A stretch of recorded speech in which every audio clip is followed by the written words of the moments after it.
Are Screaming Skull catapults really spooky in patch 6.3.1? Actually, the lore around these is pretty insane, but this is about the unit performance. Let's make the impact on our current enemies so strong that they start screaming too, not just our former ones, also known as our ammunition. Recruited for Ahem.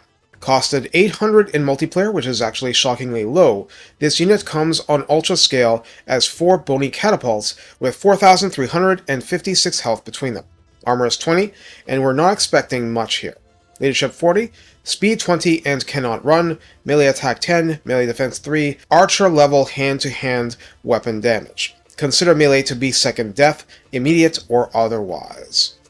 For ranged, ammunition begins at 22. This will go up. Range comes at 380. This probably won't go up.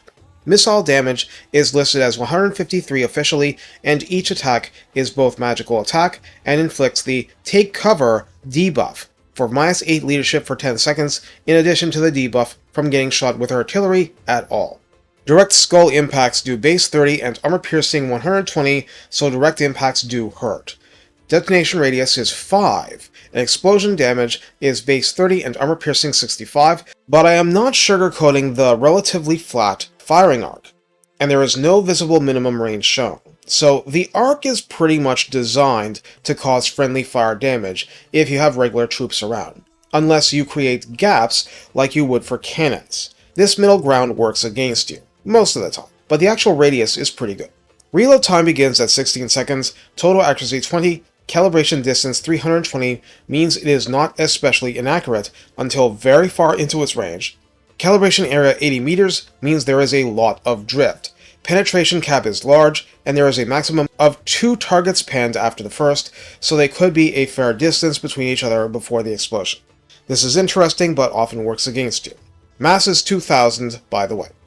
This siege attacker is undead, causes fear, and is Realm of Souls compliant, but I'm sure that's the crew, and you do not heal destroyed catapults mid-battle.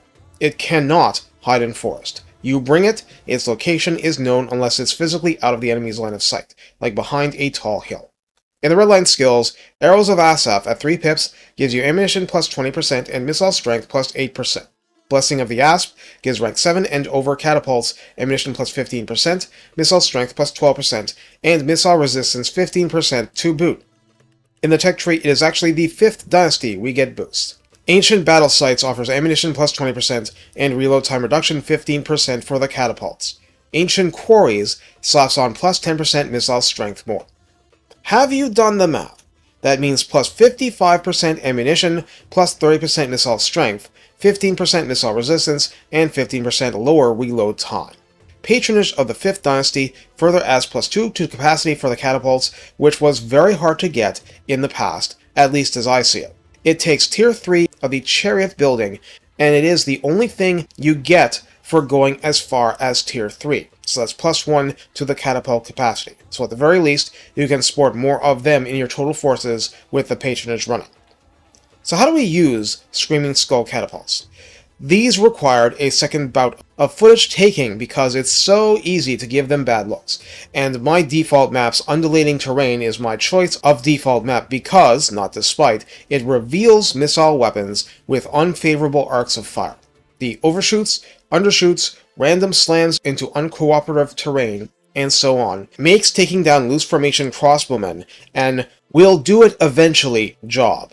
But even a single direct hit into neat, tidy rows of dark shards would be devastating. Moreover, the armor piercing and magical attack means they're quite good at splashing an awful lot of opposition, but if anything, they're actually better at butchering large entity cavalry than infantry.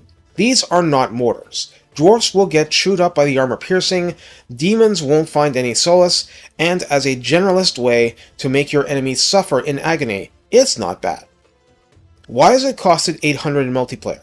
Primarily, it takes a lot of babying, and because it's so prone to friendly fire, the absolute best I've been able to get them was with multiple foot characters clogging the works. It is something of a double-edged skull. That said, if you are diligent about using the tools in the roster for stretching the battlefield, and you can keep the catapults firing longer and longer, you can really rack up the score. So, boosts. Net of Ammon talk, incantation of Patra, anything that slows or delays enemies in the sweet spot are good. Crafty placement on a slight downslope could be good for you too. It depends. Sometimes you prefer the friendly fire to letting the enemy live regardless. The funny thing is that this is an amazing piece of artillery if firing across units, so even though it's that slow, flanking your line could be the best move you could make late in a fight. And sometimes the enemy charging in isn't that bad for you and makes the enemy make stupid decisions. Otherwise, it's great it exists. It forces the enemy to come to you, and you'd better be prepared for that. Minimize friendly damage, but the catapult is consistent at dishing out pain if it can hit its targets. And the more single entities you begin using, be they characters or monsters, the better this gets. Just resign yourself to some suffering on your own side in the process. Take care, and have fun turning up the volume. Any complaining neighbors will die in magical fire, so it's all good.